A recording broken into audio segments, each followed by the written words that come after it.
जय श्री कृष्णा। कैसे हैं आप लोग फ्रेंड्स। आज की चर्चा जो है वो आपके फाइनेंशियल स्टेटस से संबंधित होने जा रही है। जैसा कि हम सभी लोग जानते हैं, धन बेहद महत्वपूर्ण होता है प्रत्येक जीवन में सरवाइव करने के लिए। अब हम इसी धन के कारक ग्रह की चर्चा करने जा रहे हैं, क्योंकि जैसा कि आप टाइटल में देख ही चुके हैं कि बुध को मिला शुक्र का साथ, बुध हुए वर्गोत्तम।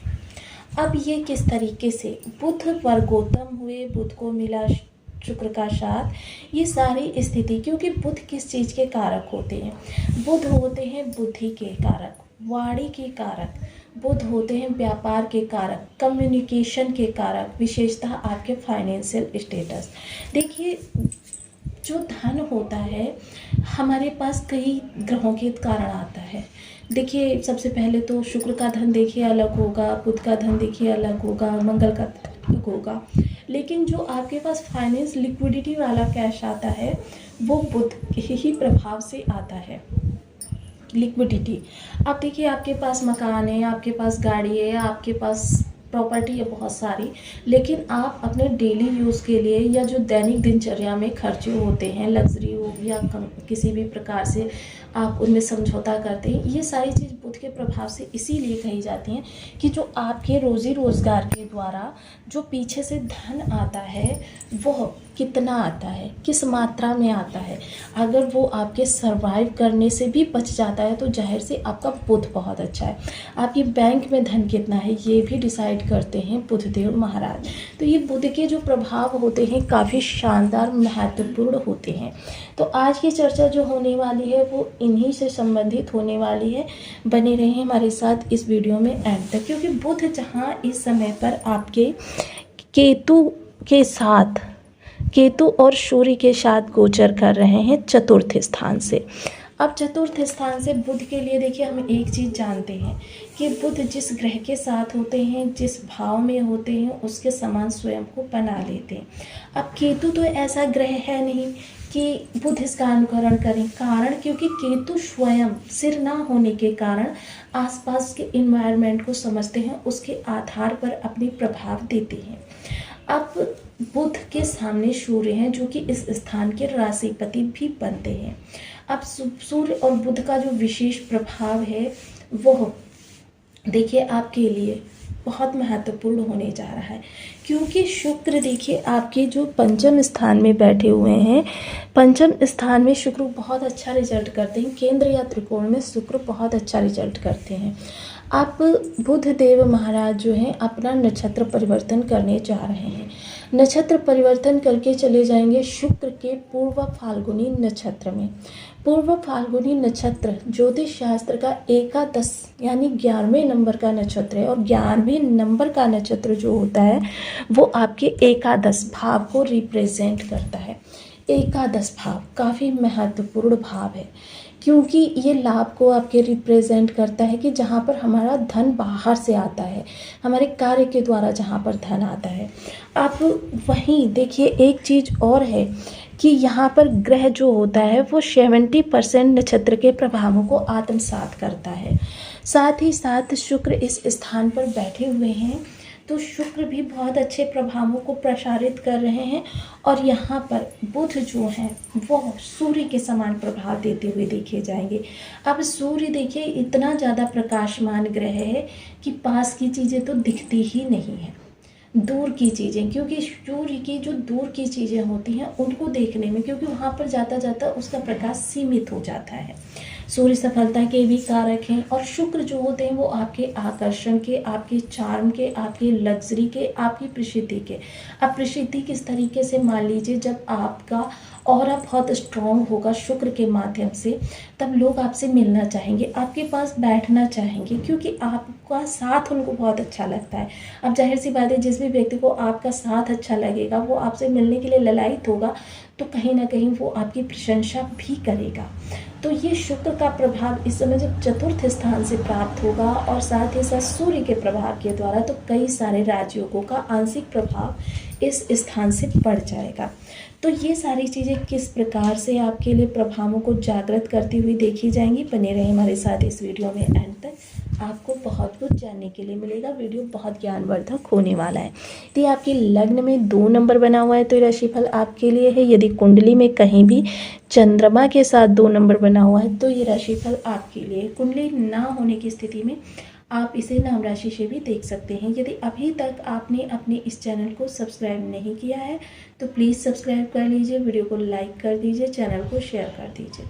इससे होगा क्या कि हमारे आने वाले हर वीडियो की नोटिफिकेशन मिल सकेगी आपको सबसे पहले। एक प्यारा सा कमेंट करना बिल्कुल ना भूलें। कमेंट से हमें बहुत मोटिवेशन मिलता है, हौसला मिलता है और ये पता चलता है कि आप और क्या जानना चाहते हैं। सर्वप्रथम देखिए, बुध और सूर्य यहाँ से जब प्रभाव देंगे तो इस समय सबसे पहले, क्योंकि ये आपका घर है, केतु किसी भी ग्रह के प्रभाव को बढ़ाता है, वृद्धि प्रदान करता है। एक तो सबसे अच्छी चीज़ क्या होगी, यहाँ पर बैठा हुआ राहु जो तिमिर फैला रहा है, सूर्य के कई गुना बढ़े हुए प्रभाव जब इस स्थान पर पड़ेंगे तो कहीं ना कहीं यहाँ पर राहु के द्वारा जो भ्रम फैलाया जा रहा है वो भ्रम समाप्त होगा। अब देखिए, उत्तरा पूर्वा फाल्गुनी नक्षत्र जो है वो, जैसे मैंने बताया ना, एकादश नंबर का नक्षत्र है। वहीं इसका जो प्रथम नवमांश है, क्योंकि नक्षत्र है तो जाहिर सी बात है उसके 4 स्तंभ यानी कि पद भी होंगे। अब पद होंगे तो इसका जो प्रथम नवमांश है, जो पद है, वो वर्गोत्तम माना जाता है। यही एक ऐसा नवमांश है जो वर्गोत्तम माना जाता है। अब वर्गोत्तम क्या होता है कि आपकी नवमांश कुंडली, आपकी लग्न कुंडली, इन सभी को मैच करके जो चीज़ सेम निकलती है उसे हम वर्गोत्तम कहते हैं, जो कि आपके लिए महत्वपूर्ण निकल कर आती है। और उसी को पकड़ लेने से, एकमात्र वर्गोत्तम ग्रह को पकड़ लेने से आपके जीवन में हर स्थान पर पॉजिटिविटी आनी प्रारंभ हो जाती है। अब जैसे कि देखिए, मैं आपको पहले भी बताया करती थी कि जैसे आपने ये फसल बो दी, खेत में किसान ने फसल बो दी, लेकिन उसको नहीं पता है इस फसल से मुझे क्या प्राप्त होगा। अगर उसकी देख रेख आप अच्छे से करते रहते हैं, उसमें तिनके या जो घास वगैरह उगती है उसको निकालते रहते हैं, तो क्या होता है, आपकी हार्वेस्टिंग बहुत अच्छी होती है। लेकिन अगर उसके जो तिनके हैं, उसके जो घास फूस है, उसको हम ज्यों का त्यों छोड़ दें तो एक दिन ऐसा आएगा कि वो घास फूस जो होगी आपकी फसल को दबा लेगी और आपकी हार्वेस्टिंग जो होगी बहुत ही कमज़ोर होगी। फलता क्या होता है, लोग कहते हैं भाई अब की बार हमारी फसल नहीं अच्छी हुई। लापरवाही तो आपकी तरफ से हुई। यही चीज़ होती है ग्रहों के साथ। जो लोग लापरवाही से कार्य करते हैं, ग्रह को समझते नहीं हैं, उनके लिए क्या होता है, उतना ज़्यादा लाभ नहीं निकल कर आ पाता। लेकिन जो अपने ग्रह को समझते हैं, उसके अनुसार कार्यों को परिवर्तित करते हैं, कार्यों को परिवर्तित नहीं, कार्य करने का तरीका परिवर्तित करते हैं, उनके लिए लाभ हार्वेस्टिंग बहुत अच्छी होती है। साथ ही साथ प्रथम नवमांश जो सूर्य का रहने वाला है, यहाँ पर कई गुना सूर्य का तेज, यानी बुध भी सूर्य के समान प्रभाव देंगे। वर्गोत्तम होने के कारण 2 गुना सूर्य का प्रभाव यहाँ से जागृत होगा, जिस कारण से आपका ये भाव काफ़ी प्रबल होगा। थोड़ा सा इस भाव में कह सकते हैं कि मानसिक विचार जो होंगे, मतभेद थोड़े से बढ़ जाएंगे, लेकिन आर्थिक दृष्टिकोण से थोड़ा सा आपके लिए ये बहुत अच्छा रिजल्ट देते हुए देखे जाएंगे। आपकी जो भी चीज़ें अभी तक आपको क्रिटिकल लग रही थी फाइनेंशियल दृष्टिकोण से, क्योंकि जाहिर सी बात है कि ये माता का घर है, यहाँ पर सौम्यता चाहिए, लेकिन यहाँ पर सूर्य का ताप बढ़ रहा है, तो यहाँ पर थोड़ी मिसअंडरस्टैंडिंग, थोड़ा सा बीमारी वगैरह, थोड़ा सा आपके लिए कह सकते हैं परेशानियाँ यहाँ से उत्पन्न होंगी। लेकिन भौतिक सुख सुविधाएँ यहाँ पर बढ़ेंगी। भौतिक सुख सुविधाएँ, धन का आगमन, आपके जो सोर्सेस हैं वो बहुत अच्छा रिजल्ट करते हुए दिखाई देंगे। साथ ही साथ केतु के होने के कारण बेशक और कोई लाभ ना बुध को मिल रहा हो, लेकिन दृष्टियां तो 3 प्राप्त हो रही हैं, जो कि आपके अचानक धन के भाव को भी जागृत करें। प्रथम नवमांश जैसे मैंने बताया सूर्य का रहेगा, द्वितीय नवमांश कन्या का रहेगा। कन्या में जाते ही बुध क्या होते हैं, उच्च के हो जाते हैं। उच्च के होते ही ये अपने प्रभावों को बहुत शानदार रूप से प्रेजेंट करना प्रारंभ कर देते हैं। अब जब बुध यहाँ पर अपने शानदार प्रभावों को जागृत करेंगे, उच्च के होकर तो अचानक धन लाभ के सोर्स बनेंगे, अचानक कहीं से अटका धन प्राप्त हो सकता है, अचानक कहीं से आपके लिए कोई ऐसी अपॉर्चुनिटी प्राप्त हो सकती है जिससे आप असीमित धन का प्रभाव जागृत कर सके।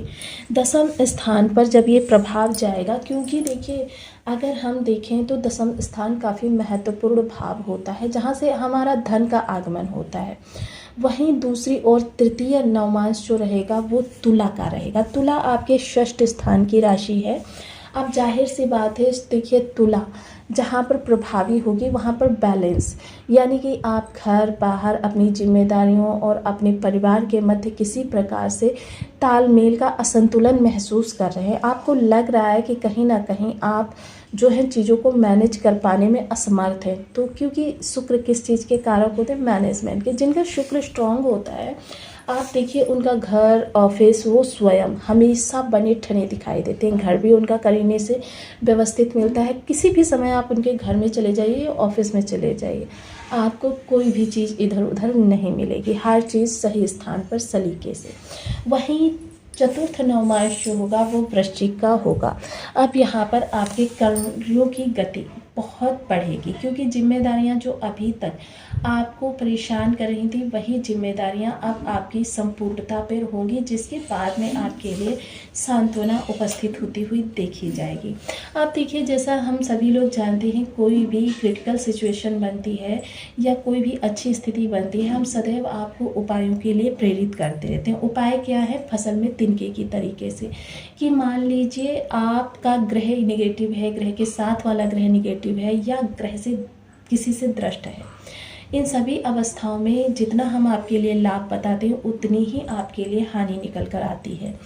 ये सब इन्हीं कारणों से होता है, जिसके लिए हम सदैव आपको तिनके निकालने की सलाह देते रहते हैं। अब इस समय पर क्योंकि देखिए रक्षाबंधन नज़दीक आ रहा है, 13 वर्ष से कम उम्र की कन्या, बहन, बुआ, बेटी या किन्नर समाज को आप हरे रंग का कोई भी उपहार दे सकते हैं।